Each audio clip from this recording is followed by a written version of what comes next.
Aquí estamos, divulgación científica, hoy como nunca, pero salud. Carne, consumo de carne y salud, nuestro tema. Antes del encuentro con nuestro invitado especial de hoy, quiero informarle que se está realizando en Caracas, Venezuela, el 13º Congreso Mundial del Búfalo.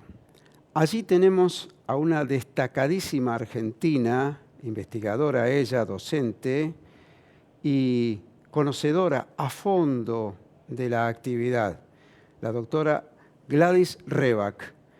En breve vamos a tener un informe especialísimo de ella. Nos va a contar todo lo que sucede allí. 55 países. Recordamos que hace unos años la Argentina fue sede también de esa cumbre internacional.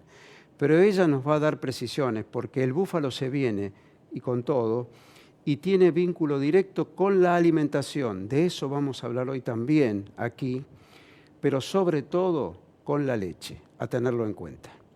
Después de la presentación, nuestro encuentro de hoy es con el doctor Martín Milian-Niene, un experto en nutrición, y vamos a hablar de consumo de carne y salud.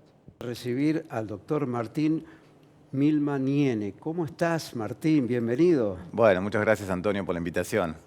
El doctor es médico, como usted sabe, es nutricionista, es especialista en clínica médica y en nutrición.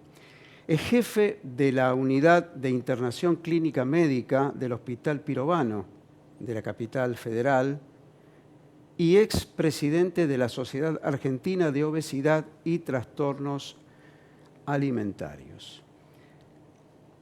Pregunta a boca de jarro, ¿te desayunás con carne? Sí, Antonio, desayuno con carne. ¿Por qué? En realidad el desayuno es la primera comida. Uno culturalmente entiende que el desayuno tiene que ser temprano a la mañana, pero es la primera comida después de hacer un ayuno, que puede ser al mediodía o puede ser a la tarde. Y a veces mi primera comida es al mediodía y por ahí muchas veces desayuno con carne o con huevos. O sea, yo entiendo, y por lo que estuve investigando, que la primera comida tiene que ser la más nutritiva, ¿no? Porque nuestro sistema está muy perceptivo a recibir nutrientes y la carne es uno de los alimentos más nutritivos que podemos obtener, ¿no?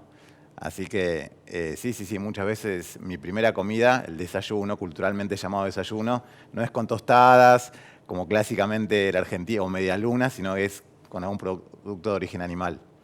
El consumo de carne en la Argentina se está recuperando, había decaído. Estamos en 53 kilos y algo más por año y habitante. Recuerdo, allá en los inicios del periodismo, que hablábamos solamente de consumo de carne vacuna de unos 110 kilos aproximadamente. Sin embargo, han crecido otras carnes, el conjunto de las carnes. En el mundo también hay un incremento del consumo de carne vacuna en este caso. Sí, por suerte se está incrementando el consumo de carne. Lamentablemente, a mitad del siglo pasado hubo una caída bastante abrupta del consumo de carne. Más que nada se la demonizó durante mucho tiempo la carne. Se pensaba que estaba asociado a problemas cardiovasculares, obesidad, cáncer. Entonces, durante un tiempo bastante prolongado, el consumo de carne cayó drásticamente. Y lamentablemente también el aumento de las enfermedades crónicas no transmisibles, por ejemplo, obesidad, diabetes, como te decía, enfermedad cardiovascular, aumentaron también. O sea, caída el consumo de carne y paralelamente aumentaba todo este tipo de enfermedades que los médicos hoy en día vemos muy frecuentemente. Y uno de los factores es justamente la caída en el consumo de alimentos de origen animal, ¿no? Martín, derribando mitos, podemos denominar esta sección de hoy, porque se ha dicho y se sigue diciendo mucho acerca de la incidencia de la carne. Hay una noticia que convalida, en este caso el Parlamento italiano, y esto se va a proyectar, no solamente a la Unión Europea, entiendo yo, sino al mundo, han rechazado la carne artificial.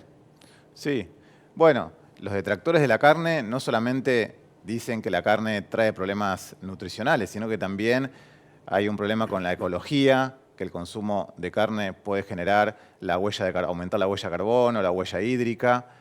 Los estudios realmente muy serios que se han hecho determinan que esto no es así. Y bueno, una de las alternativas se plantea es la carne artificial, pero bueno, la carne artificial, digamos, no puede cumplir nunca los requerimientos nutricionales de la carne natural, ¿no? que comemos habitualmente, ¿no?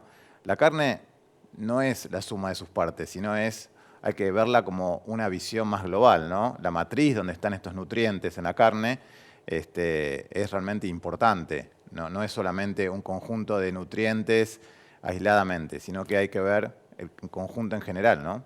Hay una persecución constante. Yo recuerdo que muchos médicos, Sí. incluso, dicen hay que consumir menos carne porque tiene alto el colesterol, influye sobre el colesterol y es muy peligroso que esto suceda. ¿Qué opinas? Y no es así. A la luz de las investigaciones recientes, el consumo de carne no se asocia a aumento de la enfermedad cardiovascular.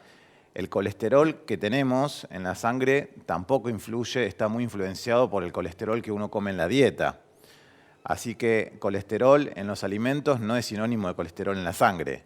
Y por otro lado, el colesterol se ha demostrado que no es un factor de riesgo tan determinante como se pensaba antes, ¿no? Antes siempre se pensaba que el colesterol era uno de los factores fundamentales, pero la evidencia científica dice que el colesterol aisladamente no es un factor determinante de enfermedad cardiovascular. El colesterol no está solo en la sangre, no flota solo, está rodeado o viene en una especie de partículas que se llaman lipoproteínas, y la calidad de esa lipoproteína es lo que determina si esa partícula puede generar enfermedad de los vasos sanguíneos.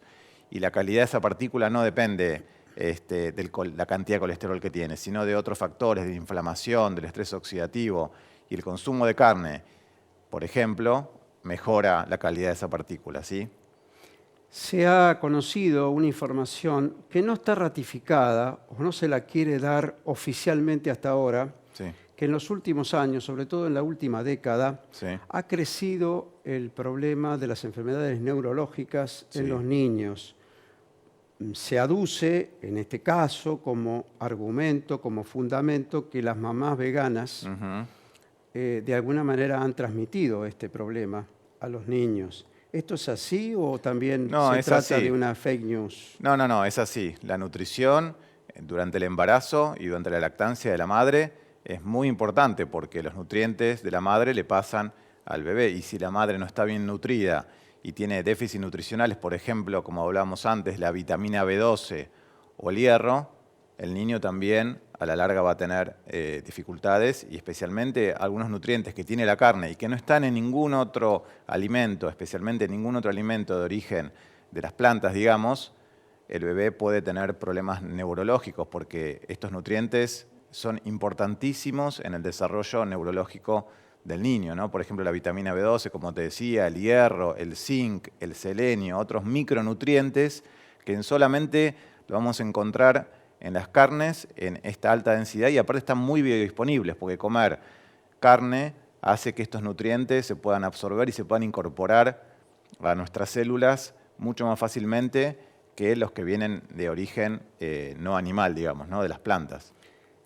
¿Cuántos son los factores concurrentes que vos podrías marcar para orientar a la población? Porque nosotros vemos un crecimiento exponencial, por ejemplo, de la demanda de China y de otros países. Hong Kong es el país que mayor cantidad de carne consume, de todas las carnes, incluida, por supuesto, la bovina.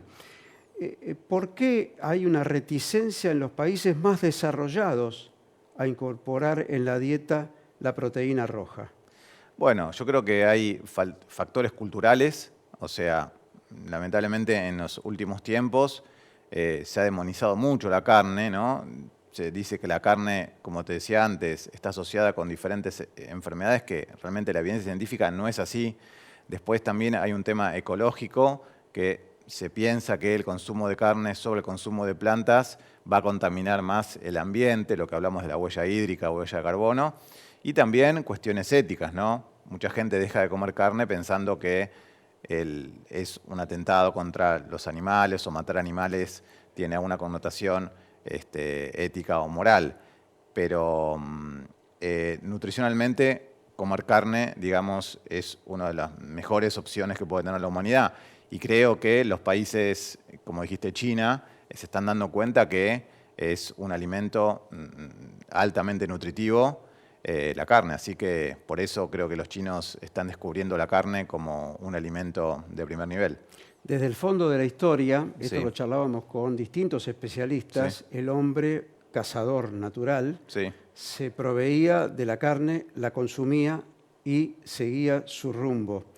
En el futuro, aparentemente, por la información que tenemos, acabamos de hacer una entrevista exclusiva con el representante de la FAO para la Argentina y Uruguay, para el contexto de América Latina, prevén que para el 2030 y hasta el 2050 se va a duplicar bien. la demanda de agroalimentos y en particular el de carne bovina. Bueno, esto me parece un dato muy positivo, ¿no? Que la demanda de carne aumente me parece uno de los puntos centrales en la nutrición, porque la carne es irreemplazable. Como decías, somos humanos gracias al consumo de carne. Durante millones de años, desde que pusimos el pie sobre la tierra, comimos y evolucionamos y nuestra fisiología está adaptada al gran consumo de carne. O sea, somos cazadores, recolectores y nuestra genética, que no ha cambiado en los últimos miles de años, está adaptada, nuestra fisiología humana, al consumo de carne, más que al consumo de plantas o al consumo de cereales, que hoy en día lamentablemente es realmente muy alto el consumo de cereales y de alimentos muy procesados. Para eso no estamos adaptados. Estas comidas nuevas de ahora y este invento del hombre de hace 50, 60 años, tanta cantidad de alimentos ultraprocesados, derivados mayormente de los cereales, está generando las consecuencias en la salud que estamos viendo todos los días: obesidad, diabetes, cáncer, enfermedades degenerativas. Por eso tenemos que volver a una alimentación más natural, basada en alimentos de origen animal. Carne bovina creo que va a ocupar un lugar central. Muchísimas gracias. Un aporte, una contribución al esclarecimiento de un tema clave, fundamental, la alimentación humana. Una última pregunta antes de despedirte. Sos un exponente también de lo que tiene que ver con la investigación. ¿Seguís ese rumbo? Sigo el rumbo, investigo siempre, la nutrición me apasiona y bueno, creo que el cambio nutricional que tenemos que generar en los habitantes, en la población, es muy importante si queremos tener una salud muy adecuada, ¿no? Habría que empezar en la escuela. Empezar en la escuela, fundamental, la educación de los niños, porque como hablábamos antes, la obesidad infantil, por ejemplo, uno de los marcadores de mala alimentación, de malnutrición, cada vez está creciendo, ¿no? Chicos ya muy chiquitos con obesidad, problemas de hígado graso, esto asociado a alimentos de mala calidad, ¿no? Fundamental. El aporte de Martín Milmaniene, un experto en nutrición y mucho más que eso, un hombre que investiga y sobre todo que avanza sobre el futuro, está viendo más allá, está viendo las nuevas generaciones, qué pasa con los niños, la carne, el consumo de carne y la salud. Seguimos en Mercado Visión, continuamos en Canal Rural.